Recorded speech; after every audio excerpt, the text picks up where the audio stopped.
Today I'm going to give you some of the practicalities of some of the stuff that you do with this to make your patients better. How many of you do IV therapy with nutrients in your offices now? So quite a few. If you're not doing this, you ought to, because it will make a radical difference in your practices. Your patients will love you for it instantaneously, pretty much. The protocol we're going to do in the workshop this afternoon later is called a Meyer cocktail. I'm sure many of you know what that is, but it's something that we use in my office on a daily basis, pretty much. And patients, for reasons that are not necessarily extremely scientific, so many patients feel better with this treatment that very often you don't have to do anything else. And patients will come in once or twice a week for their Meyer cocktail for a while, and then they'll come in once every 2 weeks, and then they'll come in once every 3 or 4 weeks, and then you won't see them for 2 or 3 years.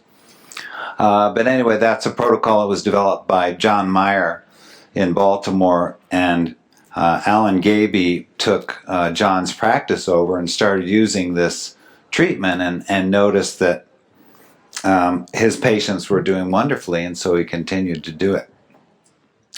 So this afternoon we're going to talk about some of the practicalities of what we do, and to some degree why we do it. This slide is incorrect. The licensing fee that I get for LDA no longer comes from College Pharmacy. It comes from a pharmacy in Vermont called Edge Pharmacy, who we've transferred the rights to LDA to. This content has been peer-reviewed like every year. And before I started this, I wanted to give a special thanks this year to RxQ Pharmacy for providing the nutrients that you folks will be using for your IVs today. Those of you who don't do this aren't fully aware of the ramifications, but now the compounding pharmacies are extremely restricted in what they're allowed to compound. They can only compound small vials. It has to be patient use. They have to have a prescription for every patient. RxQ is an outsourcing pharmacy, outsourcing compounding pharmacy that makes it a little bit different from regular compounding pharmacies in that they can do office use stuff. And when you can do an office use vial of nutrients that has 30 or 50 cc's in it, you realize how important that is and how cost saving it is compared to having to order a 2 cc vial for each patient with their prescription, etc. So I would urge you to make use of them right away. They have a booth. I think it's downstairs out by the Chelation seminar. But they're fantastic. You'll see that the nutrient volumes that we're using today are way different than previous years in that they're fairly large volumes of 30 to 50 cc's. And if I forget to ask you, please take good care of those nutrients for those of you who are doing the IVs, because you can take them home with you and put them in the fridge before you go and take them home. If you're not toting a carry-on, you can do the 30 cc vials, but not the 50 cc vials. They won't let you get away with that, perhaps. But as long as you keep them clean with alcohol, you'll be able to take them with you. And we encourage you to, because we can't take them all. Merit Pharmaceutical has been a sponsor of this workshop for many, many years. Merit makes all of the ancillary stuff, the syringes and things like that you use in your office for IV therapy. So Merit's definitely our favorite. So these are some of the nutrients that we use. These are the primary ones that we use when we're doing intravenous therapy with nutrients in the office. You can see vitamin C, pantethine or B5, B12, vitamin B6, pyridoxine, B complex that has thiamine, riboflavin, niacin, pantethine, and pyridoxine in it. And we also use magnesium and calcium.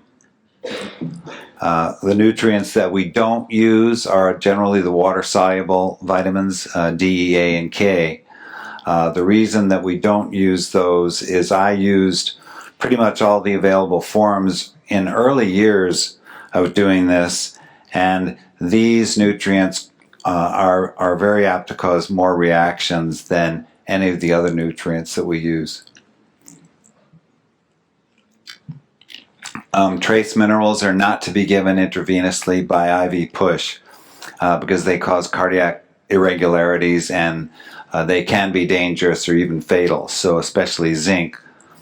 So if you're doing IV treatment, don't use any of the trace minerals IV push. Put them in a drip, that's fine, but don't do it in a 10 or 15, 20 minute push. And the big question comes up is, well, why do we use this at all? What good is IV nutrient therapy? And the answer is that we really do need it, because we're seeing so much more malabsorption that's secondary to various things than we did even back in the old days. So chronic inflammation caused by food sensitivity, food allergy, or intolerance, intestinal dysbiosis. You all know this is becoming more and more of a recognized problem these days. We're seeing a lot of gastritis, colitis, Crohn's, autoimmune diseases of the gut are on the increase, certainly, and have been for years.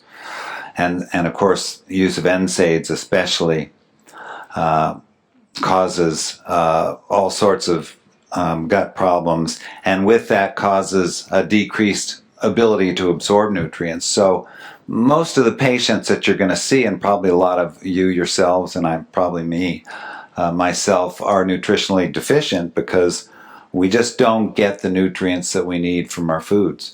Their foods are not as nutrient rich as they used to be, and certainly we're getting less and less. Achlorhydria is a big thing. It's very common, more and more common in people over 40 now, and certainly the older you get, the less acid you make. When we look at the gut, this is what normal microvilli look like. This is a normal jejunum.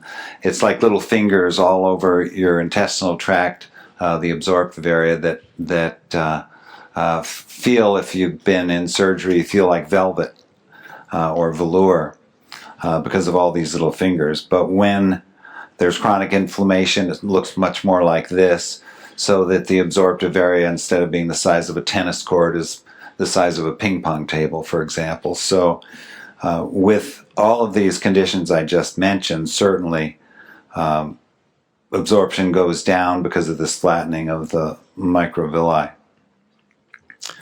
The reason that we use IV nutrients to such efficacy in our practices is because it produces a far higher concentration of nutrients in the bloodstream than you can possibly achieve by taking anything orally.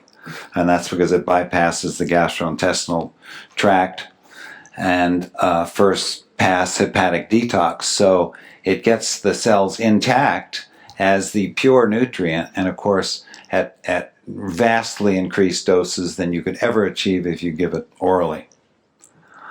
So really, IV nutrients that we're using in our practices have a drug-like effect. So it's no wonder our patients love it so much, because they might as well be getting a drug, but they're really not.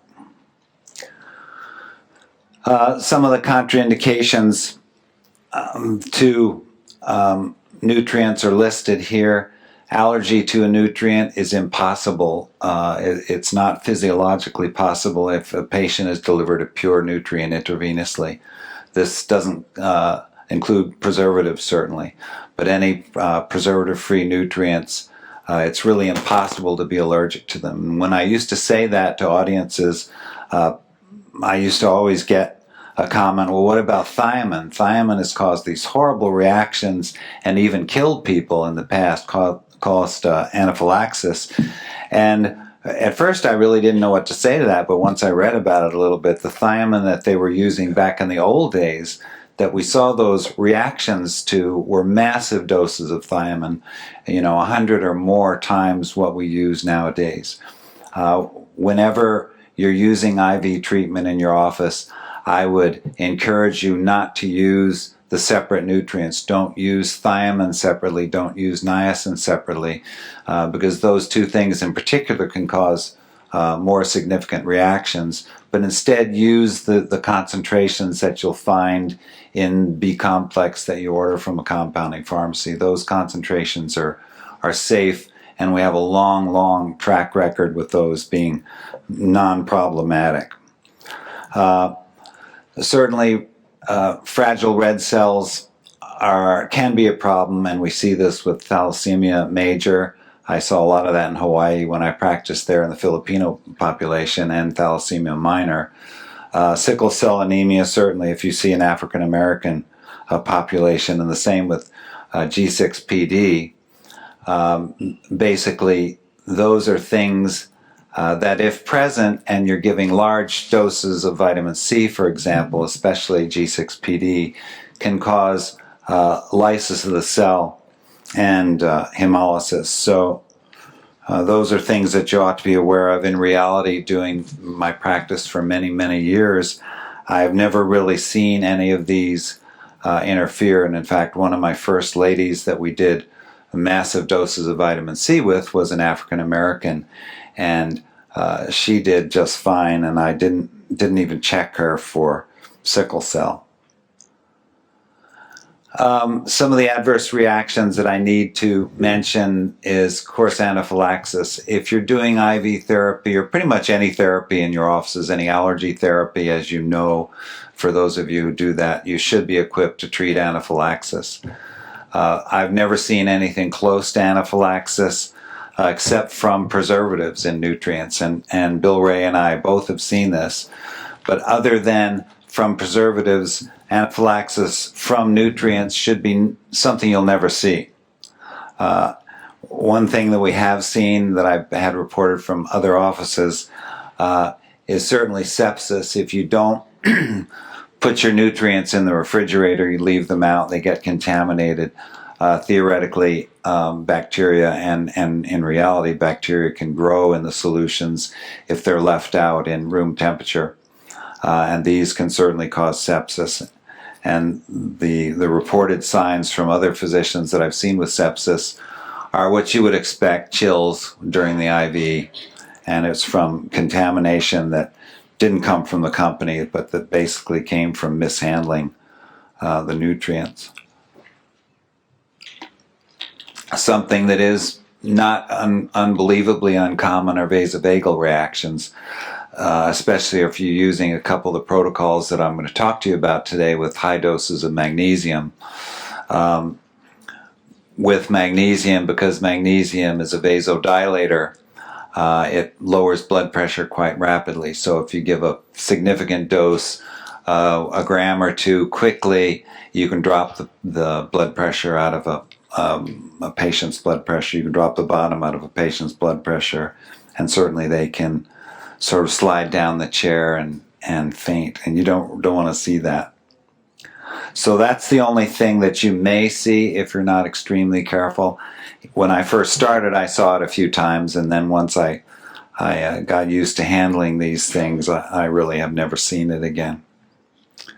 You need to know the difference between a vasovagal and an anaphylactic reaction. With a vasovagal reaction, you'll see pallor, clamminess, cold skin, sweating, a slow pulse with a low blood pressure. With anaphylaxis, you'll see eye redness, anxiety, sometimes flushing, and you'll see a rapid pulse with a falling blood pressure instead of a slow pulse. And again, I would bet that you'll never see number 2 here. For adverse reactions, if you ever happen to see that in this academy, we recommend giving 5,000 to 10,000 units of IV heparin, since you're going to have an IV in anyway. And this interrupts the complement cascade and stops anaphylaxis for the most part. And if it doesn't work, of course, you can use 2 to 3/10 of a cc of adrenaline. And those are things you should always have in the office. And if it's a vasovagal reaction, all you need to do is keep the IV open, slow it down, put the legs up, And certainly you could administer O2 if you need to make patients feel better if this ever happens. So the big deal with nutrients that you need to be most cautious of is it's imperative in my mind that you use nutrients that are preservative free. You can get these from compounding pharmacies. Sometimes you have to specify that they're preservative free, but generally compounding pharmacies make all of their nutrients preservative free. The big preservative that you'll see in some of the commercial nutrients, magnesium is one that's common, is benzyl alcohol, and that's something that's very common in causing an adverse response. We used to tell everyone to use only glass. Those were in the days when we had glass. How many of you remember glass? Ooh, a bunch. Yeah, well, we don't have it anymore. It's not an option. Supposedly because of a glass shortage in these companies that made these containers. I think it's deeper than that. But if you're going to use the newer IV solutions in plastic bags, make sure you get a sample of the bag first. Taste the water in it. It should taste like stale water that's been sitting out in the sun. It shouldn't taste like stale water that's sat out in the sun in a plastic bottle for a month. If it tastes like that, get another brand. There are a couple of brands. The one primarily in the firm plastic bags and not the soft ones that seem to have the least number of carcinogens. And of course, be aware of the rules for safe osmolarity, and I'm going to talk about that in a bit. I just wanted to tell you that my favorite IV nutrient is magnesium, and by far and away, even more so than vitamin C. I mean, certainly there are a lot of IVs with high-dose vitamin C that are used for various purposes, including viral issues and cancer. But magnesium seems to be the one that's the most useful, and I think if you do this for a while in your practices, you'll see that magnesium is your friendly nutrient that you're going to come to love. Magnesium acts as a vasodilator, as I mentioned. It stabilizes nerve conduction, so you can actually use it in a patient who's having any acute arrhythmias, and it'll ablate the arrhythmia very often. It relaxes smooth and some striated muscle. Of course, it lowers blood pressure, as I mentioned, and it regulates calcium-potassium uptake. But by doing that, it maintains vascular tension. So the thing that is my bet that if you look, you're going to see most of in your patients is magnesium deficiency. Patients, I used to see a very rare older patient who had trouble swallowing. And these patients, after you do this a while, you see that they respond very well to magnesium, and you give them a few loading doses over several weeks, and very often they go further and further apart and then can maintain on oral magnesium. Now I see it in younger and younger patients. I just saw someone in their mid-30s with the same thing that I used to only see in patients in their 70s. And so it seems to be a rampant problem, and of course magnesium is something that will correct that. There's even a journal called Magnesium, so that's how important it is. I think this still holds true, and I reviewed this time around for these slides. These are sort of the most common indications in my office that we do IV therapy with nutrients. And number one reason is by far and away patients who just don't feel well. They come in, they have various problems, whether it's allergy or environmental illness, and they just don't feel well. Or sometimes they don't even obviously have that, but they just don't feel well, they feel tired. And certainly the Meyer protocol that we're going to do this afternoon is super valuable for that. And very often with the Meyer, you only need to do it a few times once or twice a week, and then you can certainly slow it down. And again, I have patients in my office like Alan Gaby first saw of Dr. Myers that just come in for the Meyer cocktail. They say, you know, I just need this every couple months and I'm good. And the reason is because it's pretty much contains all the nutrients that we can give IV all in one IV push. As I mentioned, esophageal spasm, difficulty swallowing. Some patients with extreme fatigue have a magnesium deficiency that all you do is give them a little IV magnesium a few times and then less and less often, and it basically clears these problems up. And when this happens, they can maintain on oral magnesium. They don't need to keep coming in for their IVs. Something big with this meeting that we need to talk about is certainly toxicity. And since I see a lot of chemically sensitive patients, the Glutathione Protocol is something that we use fairly often in my office. Patients who are exposed to perfumes or pesticides or herbicides and just get overwhelmed, and for some reason their immunotherapy is not holding them, they come in for a glutathione push. And it seems to improve their symptoms fairly quickly. When I first got into this, the glutathione and B12 combination that I used to give in my office was the only thing that really made me feel any good. And this was just a small IV. Now we've extended it a little and it seems to work better. And again, it can speed up several detox mechanisms, of which I'm sure they've talked about at the meeting, and can help considerably. Dr. Perlmutter in Florida, David is the one who developed the Glutathione Protocol, and he developed it primarily for his patients with Parkinson's. An interesting story that I have about that in the early days of this, when it was just sort of out that David was using IV glutathione to treat Parkinson's, because these Parkinson's patients had an acute deficiency in their ability to use glutathione.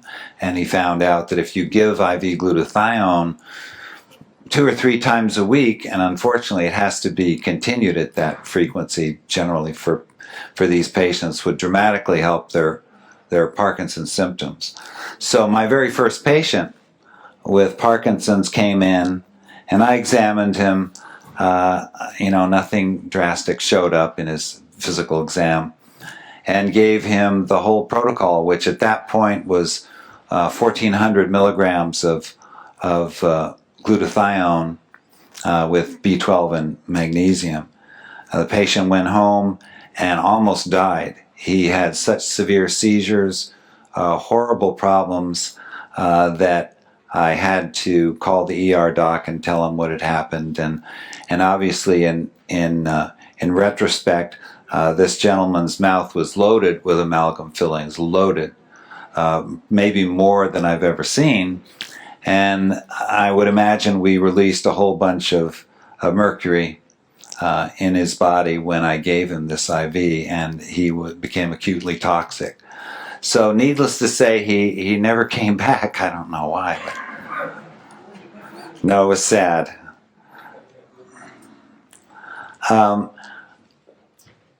Peripheral vascular disease, some of you may see in your office with or without gangrene or TIAs.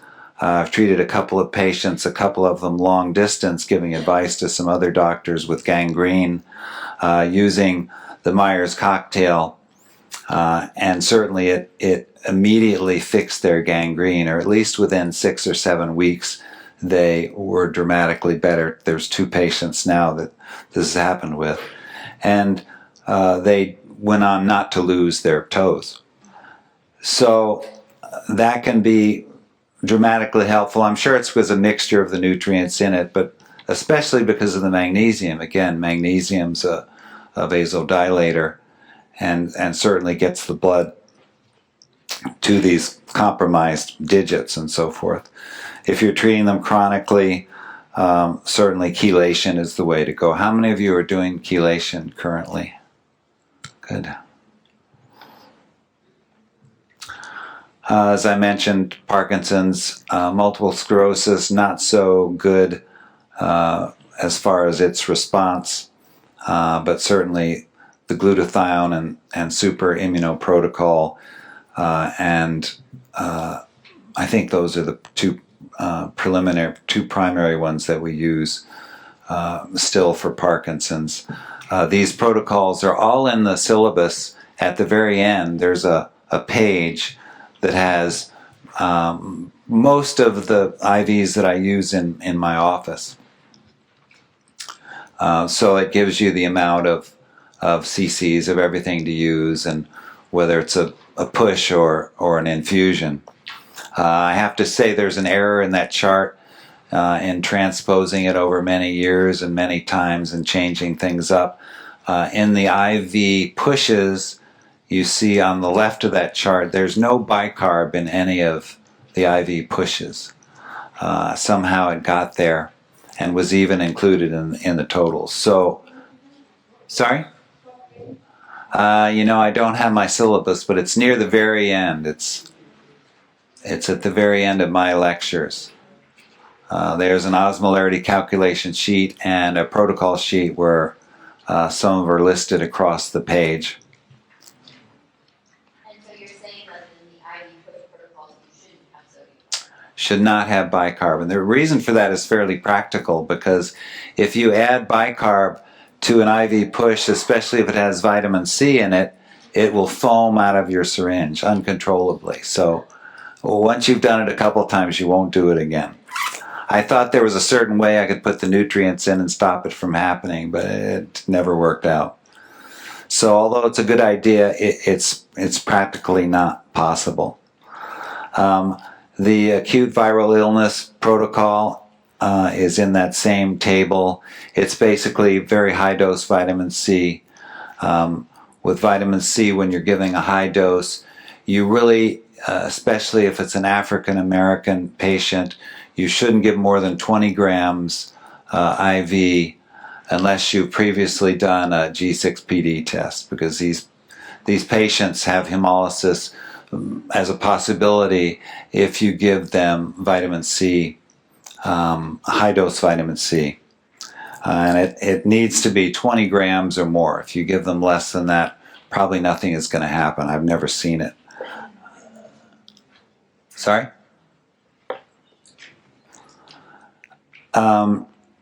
Urticaria is something that responds to the Meyer, but you need to put heparin in it, and it's usually 5,000 units of heparin, and that is something that effectively treats acute urticaria. And it's something, if you see a lot of patients for hives, don't forget it, because you know that there are all these different treatments for hives that can work, diets and so forth. But if someone comes in to your office and has acute urticaria, it's something that adding heparin to the Meyer cocktail can stop the rash. And it's, again, because heparin interferes with the complement cascade, so it pretty much stops the allergic response to things. So once again, the protocols that I use for the most part are in the protocol table. Again, magnesium is one of the ones besides the Meyer that I use quite a bit, and generally the idea with magnesium is if you see a patient who's having difficulty swallowing, you start with 1 gram in the IV, and again you determine how much sterile water you put in that IV by calculating the osmolarity of what the osmolarity is going to be, and you know how much water to put in. But you start with 1 gram, and then they can come in later in the week. You can give them 2 grams if they do well with 1 gram. And then the next week can go up to 3 grams, and that's sort of their protocol for the next few times that they do it. And again, this can often extend out to 3 weeks, 4 weeks, 6 weeks, until Very often they won't need it for a couple of years or sometimes forever. But I've even given 4 grams intravenously, IV push. If you're treating asthma and you're using one of the asthma protocols in the syllabus, those need to be given quickly. You need to give it rapidly enough so that it causes bronchodilation, bronchodilatation. If you're treating magnesium deficiency, you want to give it fast enough so the patient has sort of a warm feeling and all that without fainting away on you. One of the favorite things that I do in my office is start the IV, and for our patients who are sort of not neophytes to this, they just give their own push, and they give it as rapidly as they know that they like it. And that pertains to both asthma and magnesium deficiency. So you can give up to 4 grams, but you need to be practiced in order to do that, because even 1 gram, if you give it too quickly, can cause the patient's blood pressure to fall so rapidly that they'll get nauseated, cold and clammy, and they'll sort of slide down onto the floor. So you want to try and avoid that whenever possible. And if a patient's giving their own IV, they will usually avoid that, although I've seen patients knock themselves down to the floor too. But usually if they're pushing their own, they know how fast that they want it given. So don't start with 4 grams, start with 1 and build up fairly quickly, but just do it slowly enough so that you're not causing the patient to get super low blood pressure. There's consent forms that are also in the syllabus. Everybody should probably use these in order to cover themselves medical legally. It's always a good idea. Some of the emergency supplies that you should probably have in your office if you're doing IV therapy would be a bag of 500 cc's of saline, just to give for volume repletion or to keep an IV open if you have some sort of a problem. Saline really won't hurt anyone. Again, heparin and epinephrine are something that can be very helpful. And I have to say that I've not used any of this in the last probably 15 years that I've been doing this. So hopefully you won't need it, but you need to have it. Whenever you're doing any IV therapy of any kind, ideally patients should eat before an IV. For those of you who are getting IVs this afternoon, it'd be a good idea to eat something beforehand, or if you've eaten lunch, you'll probably be okay. But if you haven't eaten, you should probably have a snack. You always want to use fairly nearly isotonic solutions whenever possible. Now, it's not often possible because most of the things that we're using are hypertonic. So you just want to put enough distilled water in, or enough sterile water in, to cause the proper osmolarity, produce the proper osmolarity. And once again, don't use nutrients with preservatives. So later on in the workshop, you'll all have an osmolarity calculation sheet, and you can practice doing this. But osmolarity is important so that you're calculating the right amount of water to go in so that the solution is not hypotonic and so that it's not too hypertonic. If a solution is too hypertonic, especially if patients are getting it fairly often, the closer to isotonic you can get, of course, the better the patient's veins are going to do. I've seen countless patients, especially back in the old days when normal saline was sort of the normal diluent that people were using. Countless patients with veins who were so scarred that you couldn't get a needle in, no matter how hard you tried, from using hypertonic solutions. So with osmolarity, the molarity of a compound that you're using is determined by the molecular weight of the compound. And the osmotic pressure, or osmolarity, is determined by how much that compound dissociates. all of the things like sodium chloride, for example, have a dissociation constant that you can actually look up somewhere. I have no idea where, but they're there. So that, and the heavier the compound and the higher the dissociation, the higher the osmolarity of a particular nutrient. And osmolarity is determined by osmoles divided by volume. So we refer to osmolarity either in milliosmoles or per liter or milliosmoles per milliliter. It's generally milliosmoles per milliliter, as you'll see in the calculations.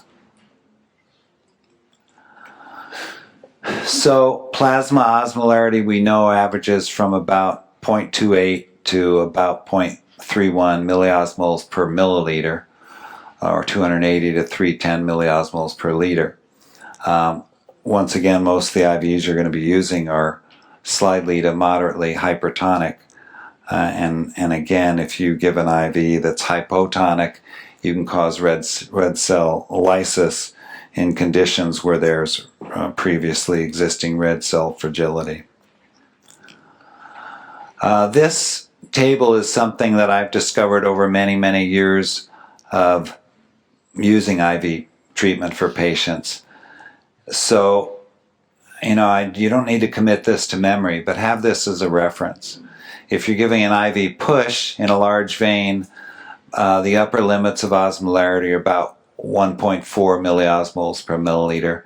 If it's in a medium vein, say a good-sized vein on the back of the hand, for example, it's about 0.950. In any vein, it's about 0.40. Remember, upper limits of plasma osmolarity is 0.31, so this is slightly hypertonic, but anything up to about 500 or 600 is perfectly okay, and 400 is good in any vein. When we're doing the IVs this afternoon, try and pick the largest vein that you can. I know everybody doesn't have big antecubital veins, but the Meyer, as you'll see in a minute, is fairly hypertonic. So you do want to give it in a large vein, or in men a large hand vein. Women a large hand vein is okay, but an antecubital vein is ideal.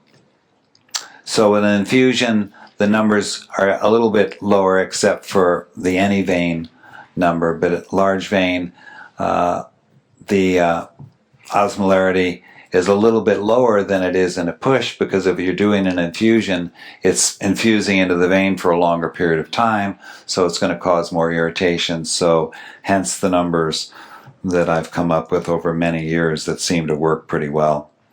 That's not to say you cannot give an IV that has a higher osmolarity than this.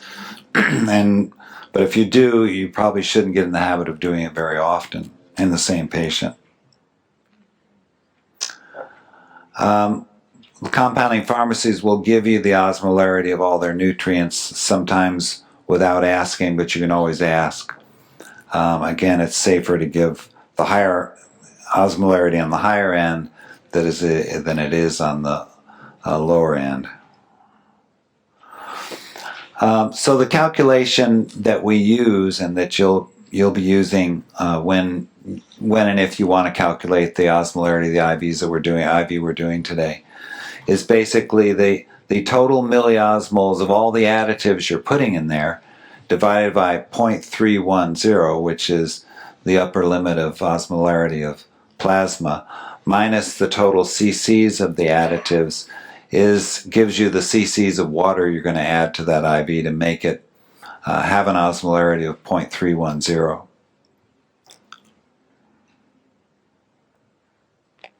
That calculation is worked out in the syllabus too, so you can see mathematically how it's derived.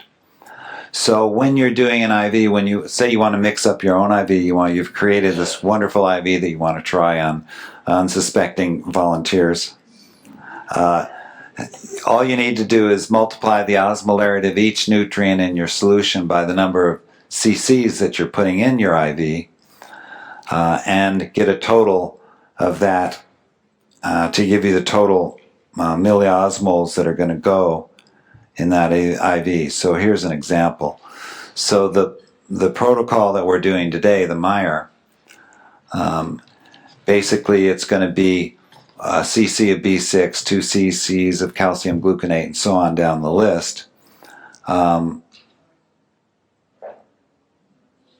that's all correct. So you take the number of cc's that you're putting in, multiply it by the osmolarity of that nutrient, and over in the right-hand column you get the total milliosmoles that are going to go into that solution. So basically you add all of those up, and in this case the total milliosmoles of all those nutrients that are going in that solution are equal to 44.09 milliosmoles per milliliter. And you'll see the total that we're putting in that protocol is going to be 16 cc's of nutrients, right? So remember, the formula is equal to the total milliosmoles of additives divided by 0.310, and the reason that we use that again is it's sort of the upper limit of normal osmolarity. Minus the total cc's of additives gives you the total of sterile water to add. So remember, in the previous calculation, the total milliosmoles of additives was 44.09, and the total cc's of additives that we're going to put in are 16 cc's. So it's basically, again, look at the upper formula, total milliosmoles of additives, that's 44.09, divided by 0.310, minus 16, which is the total cc's of additives, is equal to X, where X is going to be the cc's of water that you're going to add to that IV to make it isotonic. Does everybody sort of understand that? It's nicer when you work it out on paper. You'll see it later when you do it. But it gives you the amount of water to add. So in this case, for this Meyer IV, which is an IV push incidentally, in order to make it perfectly isotonic, you need to add 126 cc's of water to it to give it an osmolarity of 0.310. What's the problem with this? Syringes, yeah. We don't have a 126 cc syringe, right? It'd be a little unwieldy. So that creates a problem, and the way that you address that is basically reverse the equation. So we know we've only got 30 cc syringes in this case that we're going to use for this Meyer protocol. And if we're adding 16 cc's of nutrients, there's only room in it for 19 cc's of water, right? So that's going to equal 35 cc's. So we know we can only put 19 cc's of water in there. So now we need to find the osmolarity, which is going to be X. So instead of 0.310, that figure is now the unknown. So you have the same thing that we had before, 44.09 over X minus 16. We now know how much water is going to go in there, and it's going to be 19 cc's. So 44.09 divided by X is equal to 35. You shift the 16 to the right side of the equation and give it a positive sign. Does everybody know how to do that? Mathematics, high school mathematics. I was kidding. Hopefully I was kidding. So basically you have 35X is going to equal 44.09, and X is now going to be 1.26 milliosmoles per milliliter. So as I mentioned, this solution is significantly hypertonic. Remember, less than 1.4 milliosmoles per milliliter is okay in a large vein. So this is perfectly okay to give in a large vein. And once again, you can practice with this later on. Now, the issue with sterile water, in pushes it's okay because you can get small vials of sterile water, 20 or 30 or 50 cc's. There is a water shortage, as many of you who do IVs know, when you're using large amounts, 250 to 500 cc's It's very difficult to get sterile water nowadays. So instead of sterile water, we're having to use something that's less optimal. The ideal thing with sterile water is the osmolarity 0, so it makes all your calculations pretty easy. If you're using other solutes, basically you have to compute how much salt is in that solute or how much material is in that solute, because it's going to add to the osmolarity of the whole solution. So I've done all these calculations, and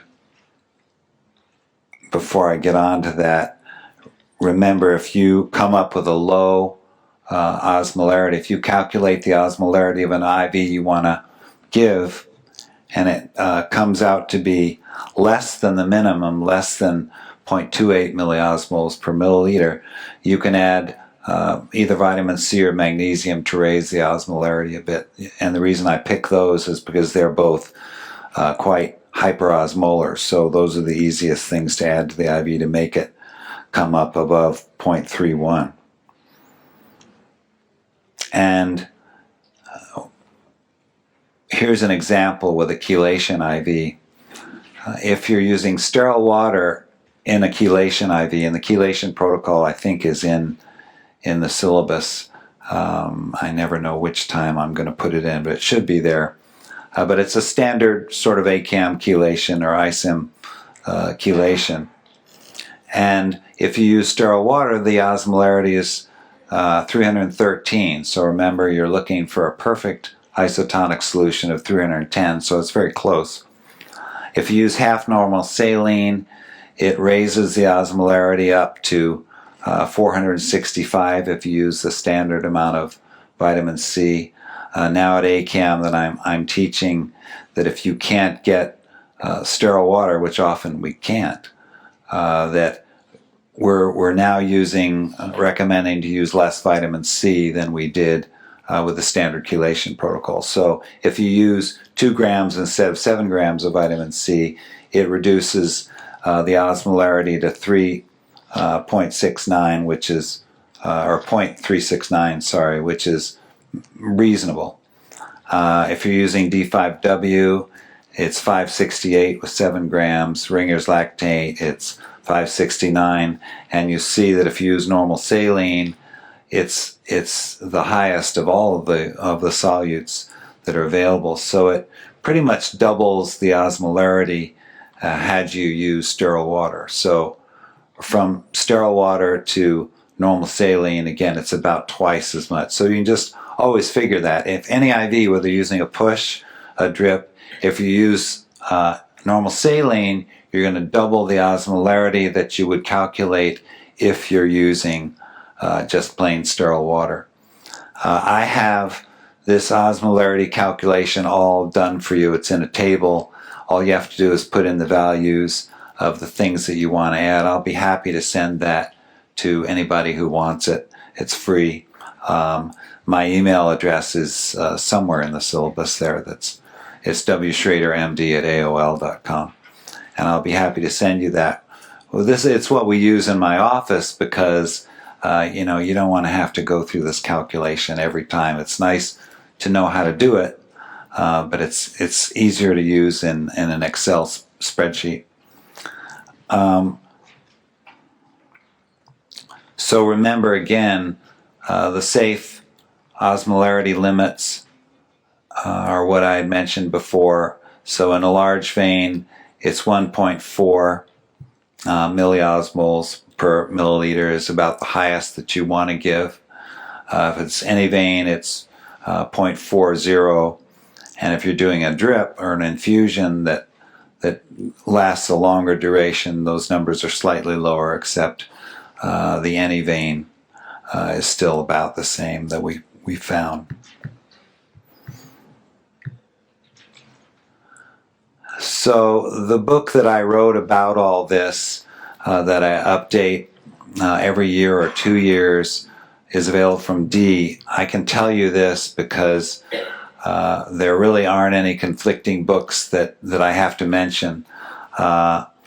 Jonathan Wright has written an IV protocol manual, but it doesn't have the information that my definitive guide has in it. And the reason that I wrote this originally was self-protection. And it has almost 500 references of IV articles that I've collected over the years. So if anybody comes to your office, like your state board, for example, and says, well, we think this is quackery, prove to me that that we don't deserve to take your license away, you can give them this reference material.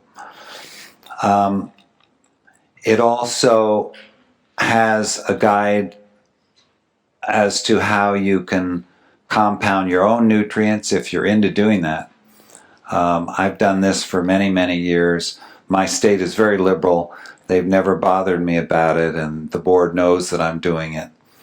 And it all depends on how your state board wants to treat this. We now have USP 797, which is a big problem for all of us because you can't do anything in your offices according to 797 unless you have a class 5 or however the classification is, the highest sterile hood and so forth in your office, a negative pressure room, or I'm sorry, a positive pressure room, which makes it unrealistic for anybody to ever do this, including allergists who mix their own allergens in their office.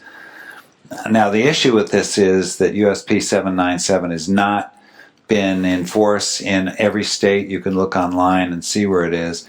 And even states where it's in force, they don't have the manpower to ever check up on this. It's just not physically possible. Now, if you're under investigation by your board and that sort of thing, I would advise you not compound your own nutrients because that could add a fuel to the fire if you're having problems. But it is something that can be done. You can get the powdered nutrients from several companies. The one that I use is called Letco. And you can create any nutrient concoction you want to. For example, the big problem that you have with IV therapy is almost always B complex. You'll get patients who just don't feel well. You give them an IV that you think they should be doing fine, and there's a select number of patients who won't feel well. It's always the B complex. And after I've learned over time that at 99% of the time, the niacin in the B complex. Generally speaking, you can't get niacin-free B complex from a compounding pharmacy. It's a very special compound that's, they're not going to do unless you order a lot of it very often, or they're not going to do it inexpensively. So if you do this in your office, you want to get into this, you can certainly make your own niacin-free B complex. I have to use it in about 1 in 15 or 20 patients, and all has to do with methylation.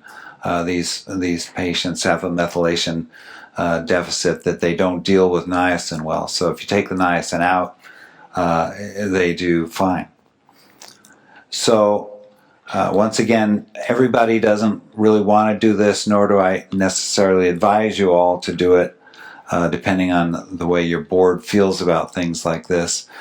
But it's a good way to do it if you want. If you like this kind of thing, if your staff likes this kind of thing, it's easy to do. You just need a couple of filtration flasks, and your final filtration is a 22 micron sterile syringe filter. And they're pretty inexpensive, and so it's easy to do. So I have time for a couple of questions. It's time for break now for those of us going to break. And if there's any lingering questions, feel free to ask, and I'll be happy to answer.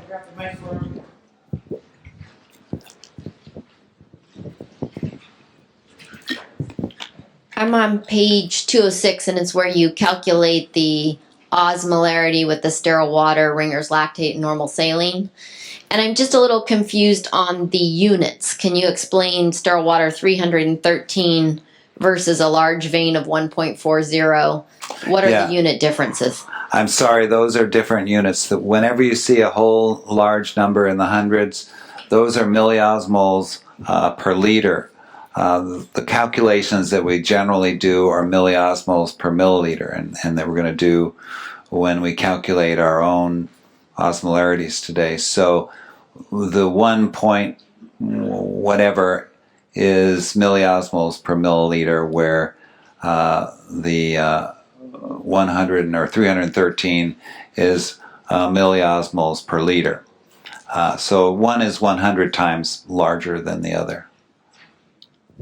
Yeah, I'm sorry. What page is that on? 206. 206. Okay, I'll make a note and remember that to fix it.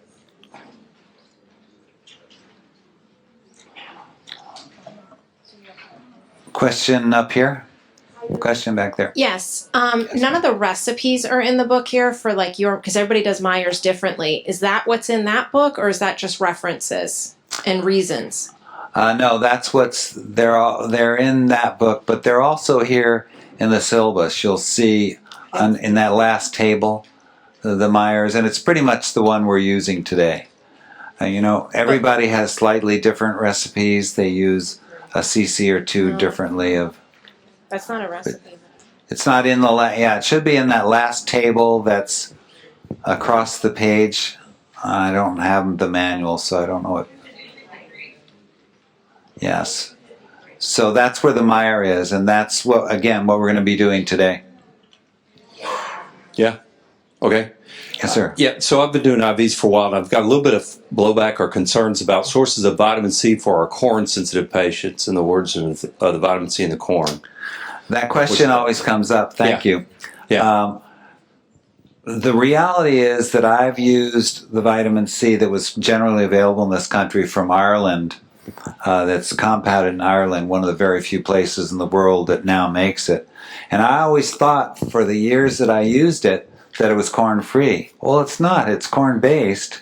And I never have had any problems with using corn-based C. Now, the C that we're going to use today is from a non-corn source. So, but I've heard about this for years about what about corn sensitivity, and I've never really seen it be an issue in reality. Have you in your practice? Unclear. I can't get some non-corn sources will make me help with that. But I've had a few folks that are pretty corn sensitive that might have had some. We're not talking anaphylaxis. We're just sort of from a heart time. Right. That felt some delay after the treatment. Yeah, and I'd look at the B complex before I look at the C. But RxQ, the nutrient we're going to be using today, is a corn-free source. Sorry? Tapioca. Thank you, sir. That's Brian in the back of the room. He's going to probably be here during the workshop. He's one of the RxQ reps, and he'll answer questions as they come up. Hi. When we were on page 200, there was a reference to solutions causing vein scarring at the IV site. For clarification, was that hypo or hypertonic? It's usually hypertonic. Thank you. On your high dose vitamin C IVs for different purposes, viral or even in nutritional treatment of cancer patients, do you also ever follow them, like with the glutathione or? Sometimes, and I have not been able to discern a major difference over the years that we do that. So I don't know. Have you done that? Do you routinely do that? At one of my last conferences that I went to, the Reardon Clinic, they were saying that now it seems to be okay to follow them up with either a Myers or a glutathione to kind of help pick them up and send them out the door. Yeah, sure, you could do that. And there's an issue about glutathione. You really can't mix glutathione with vitamin C. You can, if you want to, you can. But it lowers if you mix it with the C in your IV, it lowers the potency of the vitamin C. So, yeah. So I was told that by a Canadian pharmacist. And so whenever, if you want to do those, if you want to give a vitamin C IV, it's fine to give glutathione afterwards, but don't dump the glutathione into the C IV for what it's worth. How do you deal with the negative reactions patients get after the Myers if you can't remove the niacin from the B complex? If that's the case, you just don't use the B complex. just use the B's separately as you would. So, all right. When you folks come back, we're going to pair up for the workshop. So you need to be sort of in 4s per table, ideally, and as much as you can be up front, that's great. So there should be one paper bag and one clear bag of nutrients for each 2 people. We're going to share nutrients. So one plastic bag per pair of people.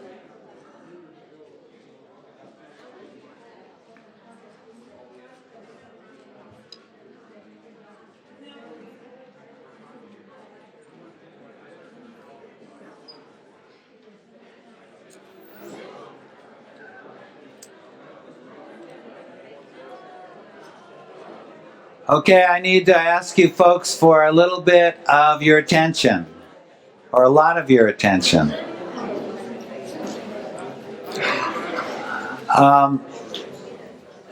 This workshop tends to get out of hand a little bit or a lot. So when we're talking to each other, try and keep it down to a dull roar, because I don't have my whistle with me. So, as we go along, basically it always gets louder and louder. So try and keep it down to a whisper and not get crazy. I know you're all crazy, but don't get that way. You have to be crazy to be here, right? So the lady in the purple standing up is Barb. She's my wife and helper for many, many years now. And so she'll be able to answer your questions. And she also is going to help start IVs for anyone who's difficult. Hopefully you'll all be easy. We've seen that happen occasionally, but remember, this is a hypertonic IV. It's up to the upper limit that you don't want to exceed too much without discomfort. So we want to try and do this in an antecubital vein. If you have good veins elsewhere, it'll work just fine. The main thing is that once we start these IVs, if there's any discomfort, be sure to stop immediately and call for some help, because these tend to burn like crazy if they infiltrate into tissues. So unless you stop right away when your partner says, gee, this is stinging, it's not supposed to sting. It may ache a little bit or it may feel a little weird, but it's not supposed to hurt. So if it hurts, stop and check the position of the IV. Will help out if need be. So just remember, this IV is an IV that if you start doing this, you're going to be using in your offices a lot, because it does work. And for those of you who do this today, you may feel fabulous tomorrow, or you may be dead tomorrow. We don't know which is going to happen. Hopefully that's not going to happen. So this year, as I mentioned, we have large bottles of nutrients. So please, once you get the caps off, we'll go through this in a minute, try and use sterile technique, and you guys can take these home and use them in your office as long as you keep them sterile as possible. There is one Sharps container, which is up here. The only thing that goes into this Sharps container are things with blood on them. The needles with blood, regular needles also go in there. So any needles or gauze with blood on it should go in the Sharps container. Don't put any other junk in there. Do not put your styrofoam coffee cups in there.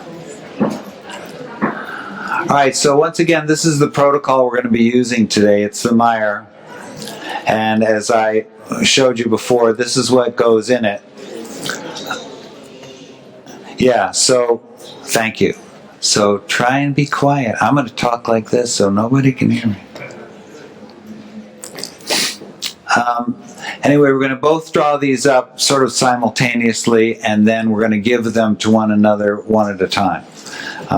once I've gotten through the instructions of drawing it up, this is the way you're going to draw it up in your offices when you're giving this to your patients. So it's going to be exactly the way we're doing today.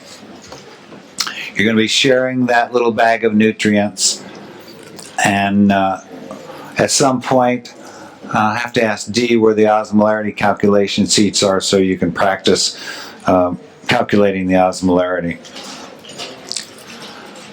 So the osmolarity calculation is going to be what I discussed before. And for these purposes, you're going to calculate the osmolarity of your IVs.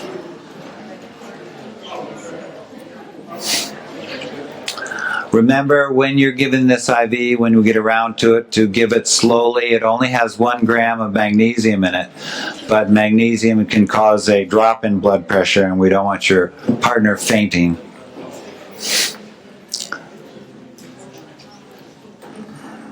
So the first thing that you'll do, you see a blue sterile drape that's white on one side and blue on the other, I think, and basically take that out and spread it between the two of you.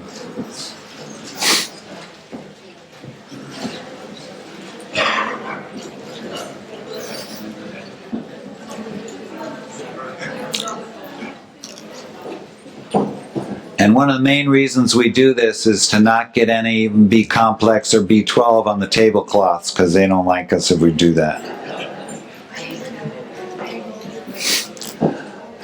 So you'll notice that the vials, all except for 2 of them, have different color coding on their tops this year. 2 of those vials with the same color coding are the same, and I think it's the B5, the panathine, and the calcium, if I'm not mistaken. So if you get those mixed up, it's not going to be fatal today, but tomorrow you'll die. It's basically in the protocol, there's 1 cc of B5 and 2 cc's of calcium, so there's not much different. But what you want to do is line up the vials left to right in this order.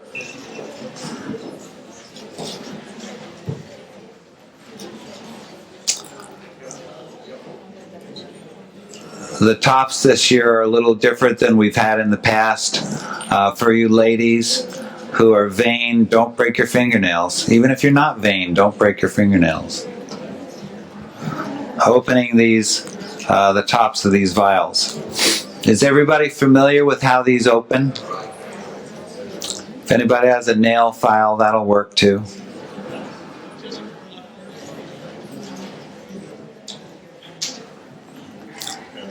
And I'm going to ask you folks to try, please, not to move ahead. Every year we do this. We have somebody who thinks they know what they're doing and thinks they know what they're doing, and then move ahead and they ruin their IV somehow, and it can't be salvaged. So please follow along and try not to skip ahead. So B6, calcium gluconate, magnesium chloride, the dexpanthenol, panathine, or the B5 is all the same, and then the vitamin C, and then the B complex and the B12. There's a method to this madness. In the office, when you're doing this, it's always ideal to draw up the clear nutrients first, the colorless nutrients first. Question? Are you going to go through this twice, or should No. we be drawing up at the same time for each other? You should draw it up. One should draw it up, and then the other should draw it up before I move on. Yeah, you'll see. Good question, though. So the idea is you want to give the clear or the colorless nutrients. You want to draw those up first, and then draw up the C, has a little color sometimes, the B complex and the B12 last. And the reason for doing that is because if you're drawing up the B12, let's say, first, and there's some B12 left in the needle, and you stick the needle in your magnesium, for example, you're going to have pink magnesium. And even though it won't do any harm, it's very disconcerting to patients who think you're killing them. Not really. They usually don't see this part of it. You do this in the background. All right, so that's the way we're going to draw them up. So it's B6, calcium, magnesium, B5, C, B complex, and B12. And the C, the B complex, and B12 all have some color to them. The B complex and B12 more so than the vitamin C. So these vials are different than the ones you're using. And again, you need to get those tops off by hook or by crook. And those of you with gloves on may find a hard time, may find it hard to do that.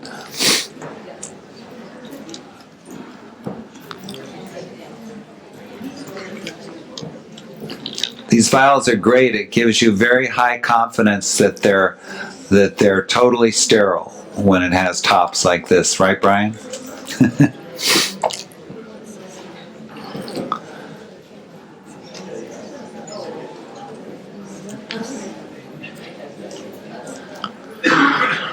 So however it is that you can get those tops off,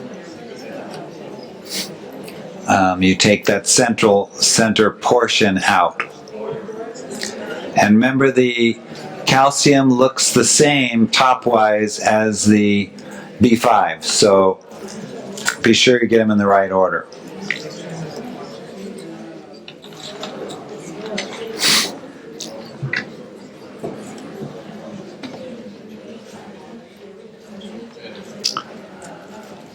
So once you get the tops off, it's good practice always to wipe the tops with alcohol anyway, even though those are certainly sterile under those little metal caps.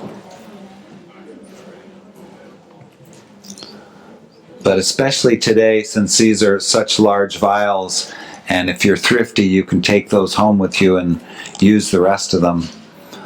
So it's always a good idea to keep them as sterile as possible. So in your kit, there are two needles. There should be two needles. One is a pink needle that's the no-core 18 gauge needle. And the reason that that's a special needle is because it doesn't have a bore in it like a normal 18 gauge needle has. It's called a no-core needle, so it doesn't core out the tops in your vials. So it's got a blade rather than a in Hawaii you would say a puka, but a blade rather than a hole in the end of the needle. So it's sort of a sharp cutting blade. The other needle is the vent needle, and those, especially with large vials like this, are important when you're drawing up, so it keeps the pressure stable in each vial. So the other is, I'm not sure what it is this year, is 20 and 18. So the 20 is your vent needle, your 18 is your business needle. That's going to be used for drawing up the material. So you put the 20 gauge needle into the bottle of the B6, stick it through the cap, and depending on the altitude difference between here and there, you may hear air going in or out, but I think it's about the same. So, you're using the 18 to withdraw. The 20 is the vent needle. You're just going to stick that in the vial and leave it there for the moment. So this is how you're going to do it at the office as well. Because many offices have different nurses. They do or they don't do this right, but by putting that vent needle in each vial you're going to draw up, it's going to keep the pressure equal in the vial so that you don't stick your needle in and get this massive influx of vitamin out of the bottle, or it doesn't suck your nutrients in from the previous vial into that vial. So you want the pressure always inside to be the same as outside, and that's the purpose of the vent needle, and you'll see how it's used. But first of all, just stick it in the B6 and leave it there, because that's the first nutrient that you're going to draw up. And then with the 18 gauge needle, you attach that to the 30 cc syringe.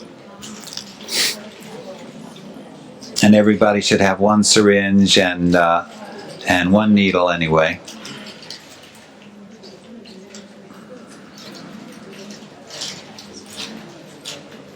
And if you take a close look at the point of that 18 gauge needle, you'll see that it's a thin little blade as opposed to a round circle. So when you stick that through the vial, it's not going to take a core out of that rubber stopper and put it into the IV solution. All right. So once you stick the both needles through, leave the 20 gauge needle in, stick the 18 gauge through, and then invert the bottle of B6. And you're going to do that with each vial that we draw up down the line.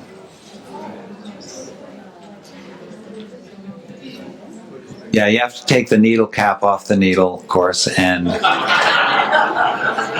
get that in there.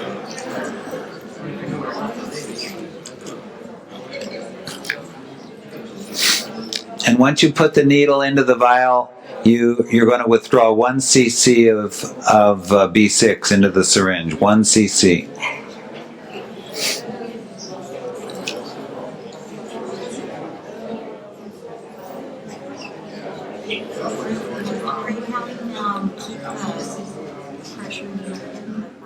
Until they go to the next vial, yeah.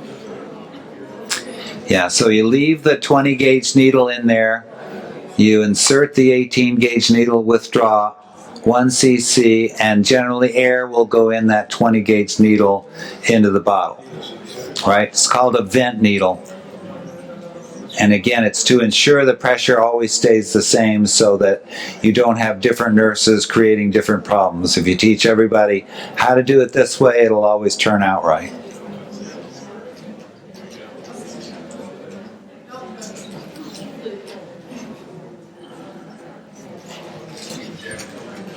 What? Question? Oh, sorry.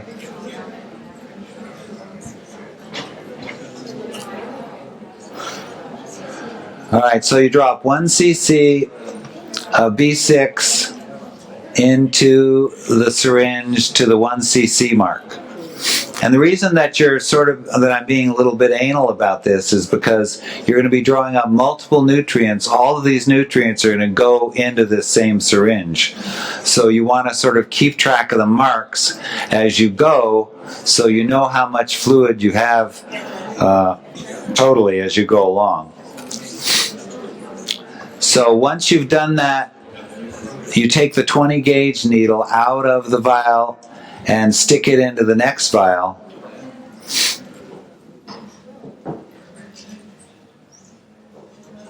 So you both drop the 1 cc of the B6.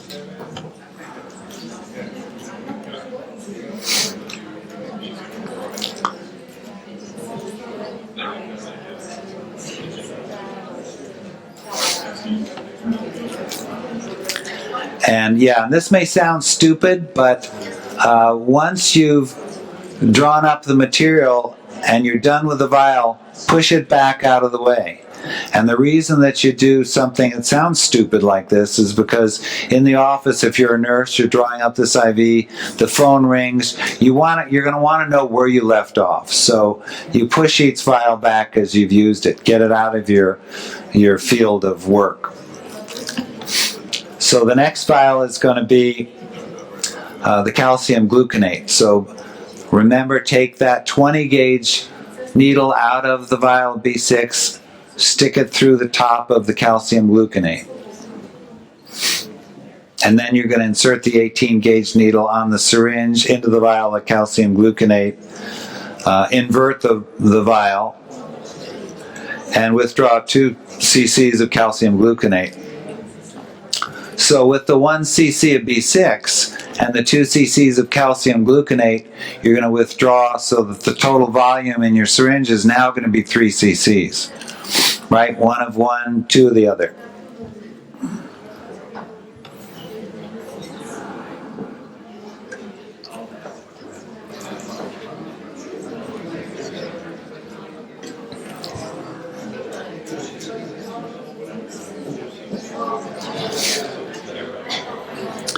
Now I can see various cheaters as I look around. I've got 14 cc's in mine. No, I'm kidding.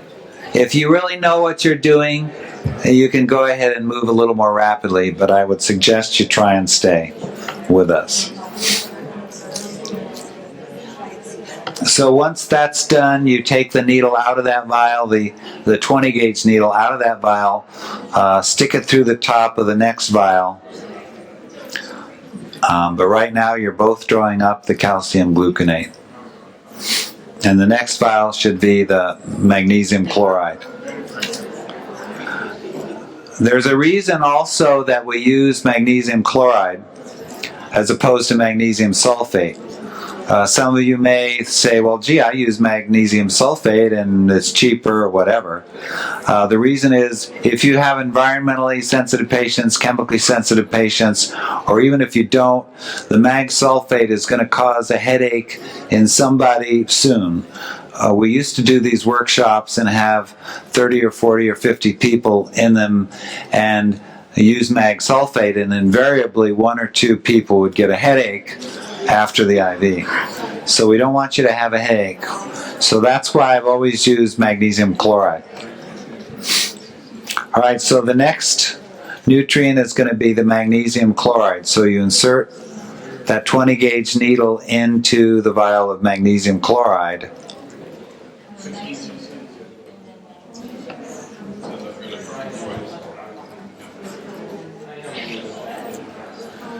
And in this protocol, we're going to want 1 gram of magnesium chloride. So that's going to be 5 cc's at 200 milligrams per cc.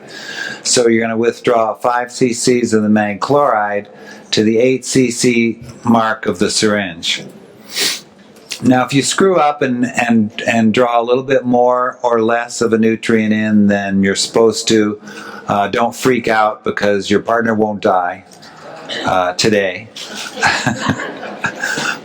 But the reason is it's going to mess up your readings in your syringe.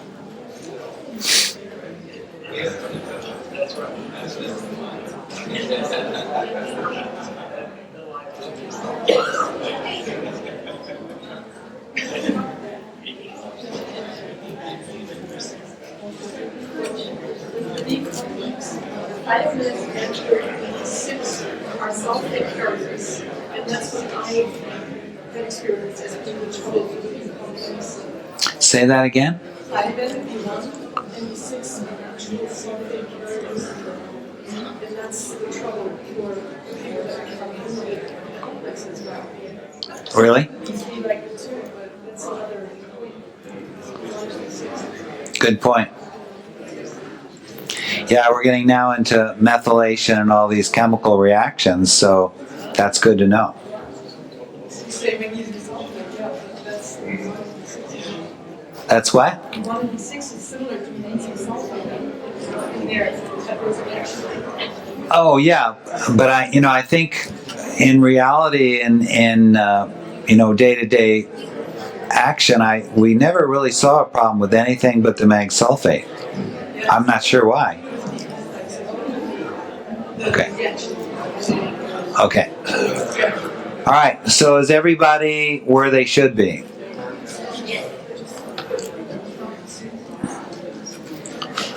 All right. So remove the needle from that vial and insert it into the vial of panathine or B5, and we're going to withdraw 1 cc of panathine. This time to the 9 cc mark on the syringe. So you're going to have 9 cc's in there.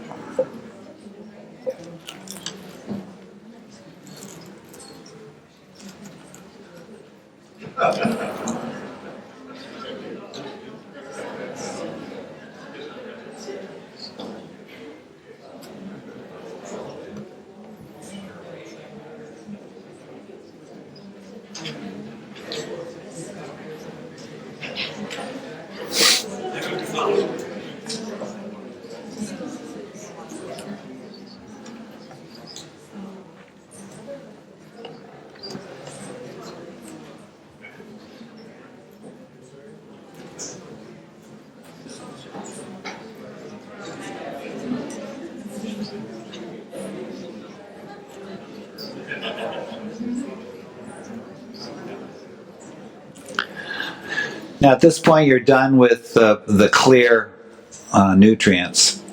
So the next vial is going to be the vial of vitamin C. And classically, vitamin C does come in 50 cc vials. So when you get this from most people, they are in this size vial.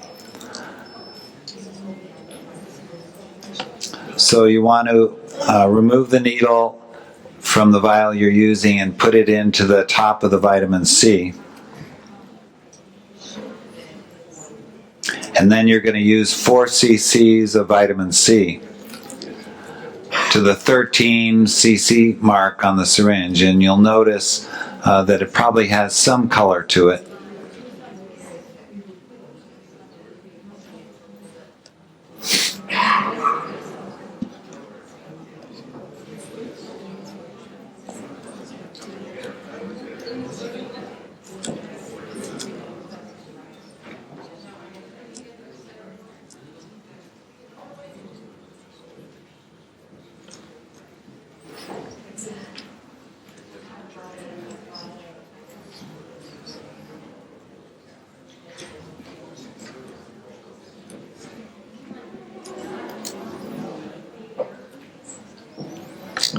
So at this point, you should have 13 cc's of nutrients in your syringe.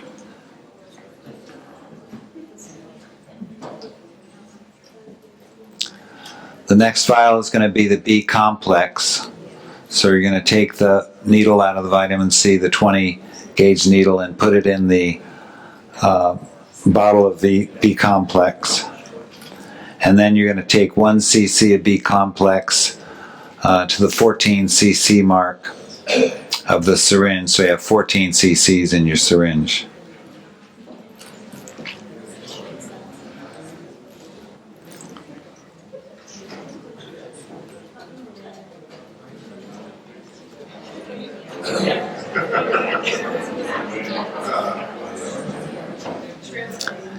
And osmolarity wise, the most hypertonic nutrients are the vitamin C and the magnesium. So the B5 and B6, B complex, don't have a extremely high osmolarity.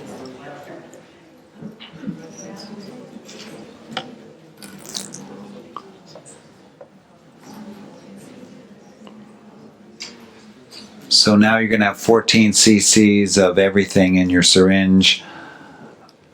The last nutrient is going to be the B12. And there are various forms of B12. I don't think it matters greatly which form you're using, whether it's hydroxycobalamin, methylcobalamin. You know, it depends on patient's methylation status. My PA is very big into functional medicine, and she's board certified, and I hear this all day, every day. So I'm a little confused as to methylation, but it certainly makes some difference as to what you use. She uses mostly hydroxycobalamin for most of her patients. I use mostly methylcobalamin for most of mine. So you insert the needle into the last vial of B12, and you're going to withdraw 2 cc's of B12 to the 16 cc mark of the syringe. So you're going to have 16 cc's total of nutrients in your syringe at this point. Now remember, this is how you're going to do it in your office. Even if you're making an IV infusion, very often this is the way the nurses do it. They draw everything up into one syringe, squirt it into the IV bag. It definitely saves money on multiple syringes and things. So that's it for the nutrients.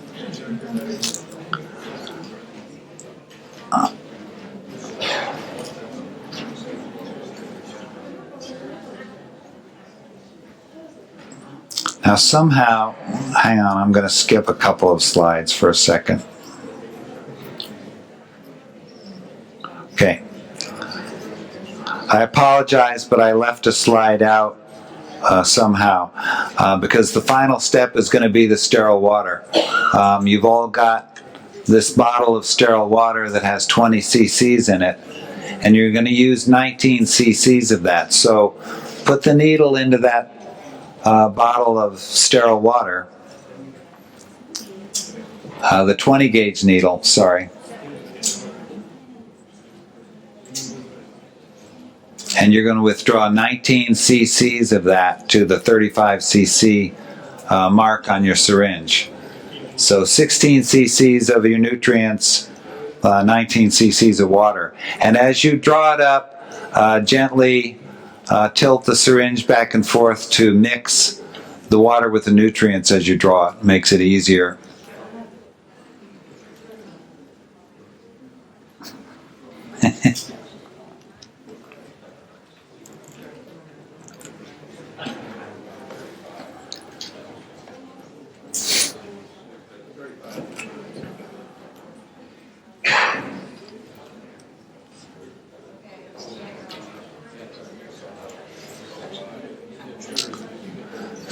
So at the end of this, you should have your syringe full of 35 cc's of water and nutrients.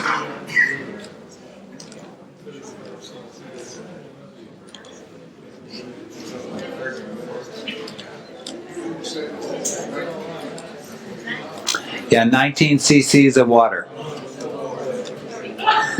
So that makes a total of 35.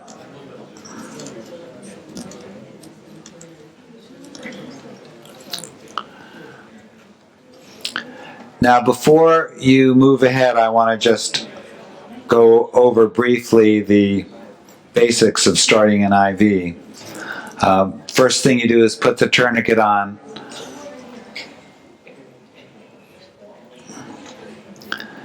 You want to sort of insert the needle for most patients like you're landing an airplane, just psht. You should insert the needle into the vein about halfway up.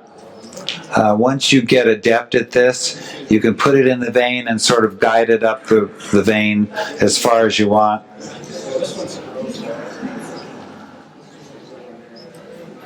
Once you insert the needle, you should see a flash of blood into the tubing.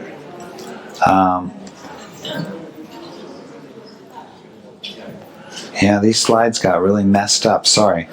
All right, so once you have your syringe, the next thing you have to do is attach the administration set to it. So you need to take the needle guard and remove that 18 gauge needle. You can leave it in the needle guard so that you just have an empty or a full syringe. So take the needle off, and then in your little package you should each have an administration kit. Looks like that. So it's a little run of tubing with a 25 gauge needle on it. So you should attach that administration set to your syringe.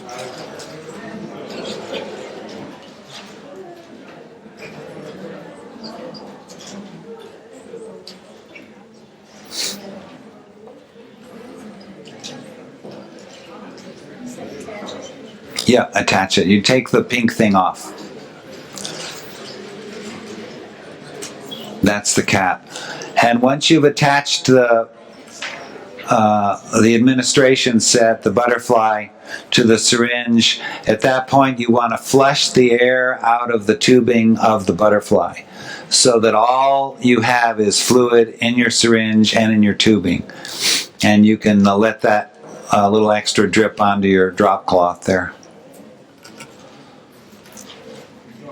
So the main thing when you're doing this in your office or when your nurse is doing it is that that tubing is totally full of fluid. If there's an air bubble in that tubing right next to the needle, you may not see a backflash of blood and you may not think you're in the vein.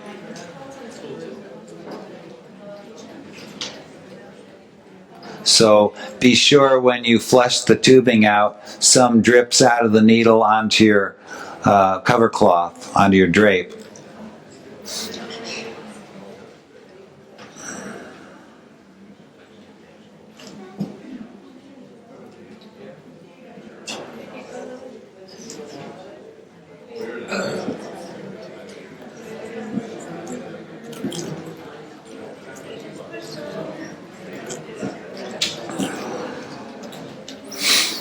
Now, for those of you guys who are physicians or naturopaths, it's always good to know how to start your own IVs. Don't rely on your nursing staff to always do it, because every once in a while they're going to have trouble and they're going to come to you and say, could you start this IV?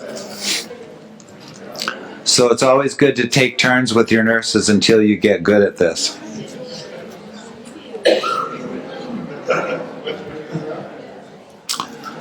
So once again, you're trying to find an antecubital vein that's large enough to use this. If you can't, you're going to have to be happy with something less large.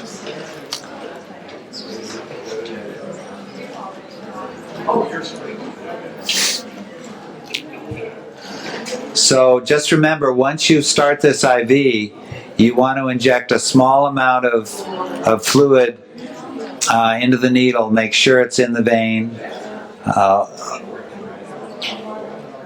before you inject.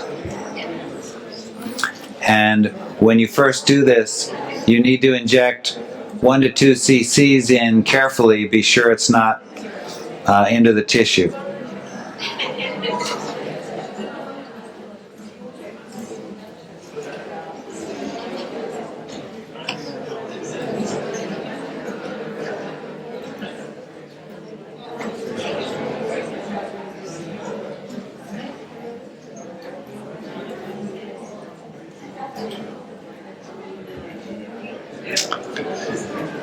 Usually when you start this IV in your office, you need to get a 2x2 pad of gauze nearby so that you can easily reach it.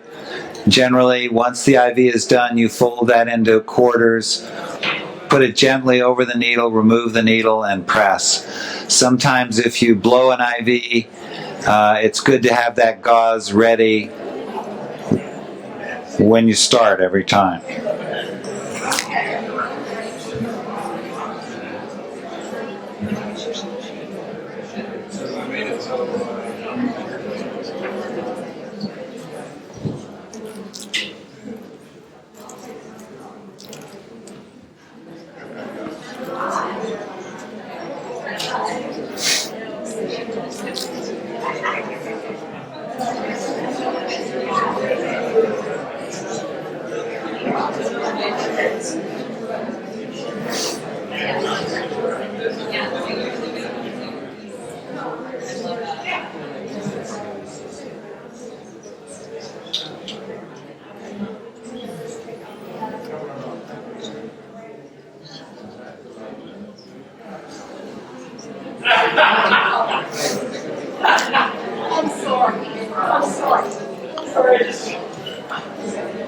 Whenever you initially start an IV, it's always good to put a little back pressure on the syringe to make sure there's a smooth little blood flow into your butterfly before you inject.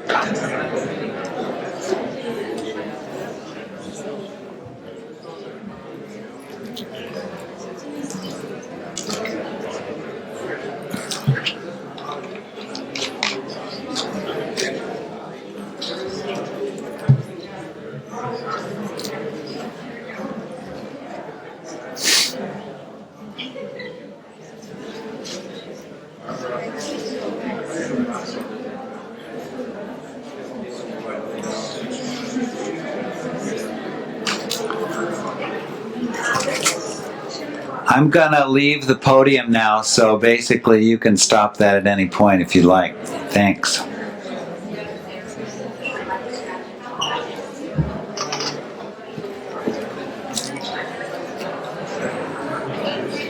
we have a rate at how we're injecting? No, not specific. This IV should be given over about probably 15 to 20 minutes. Some patients can take it more rapidly. Another patient may take it less rapidly, depending on the discomfort. Again, there shouldn't really be any discomfort. There may be very slight as this is going in. Some people, no matter what you do, the IVs are uncomfortable. I'm one of those people, I think.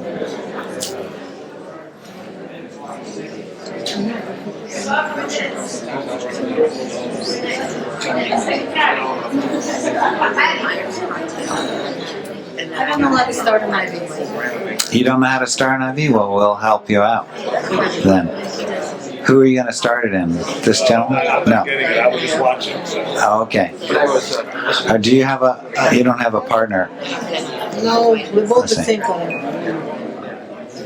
I don't know, it's a good vein usually. Wouldn't you use this one? Probably. Yeah, looks good. I'll administer it though.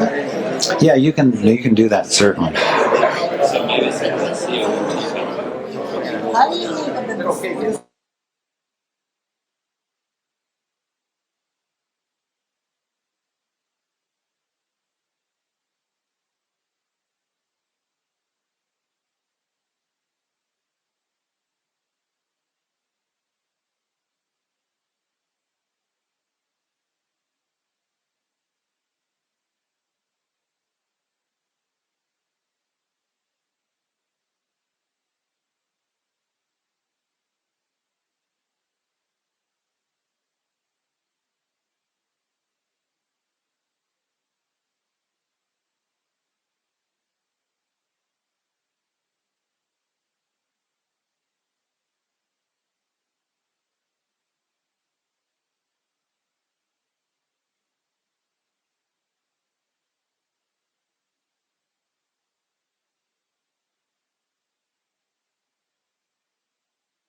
Yeah, she's the expert. Yeah, just it's like really, really slow. Yeah. Let me get some clean gloves. Yeah. One thing that you do to be sure it's right is pull back.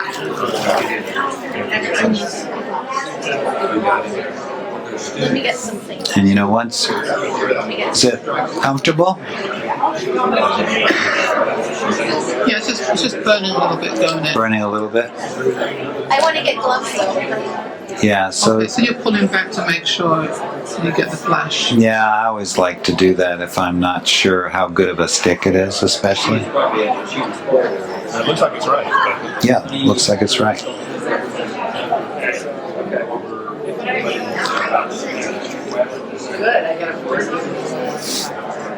Do you know what the gloves are? Another pair of gloves? They maybe have. Did you look up there?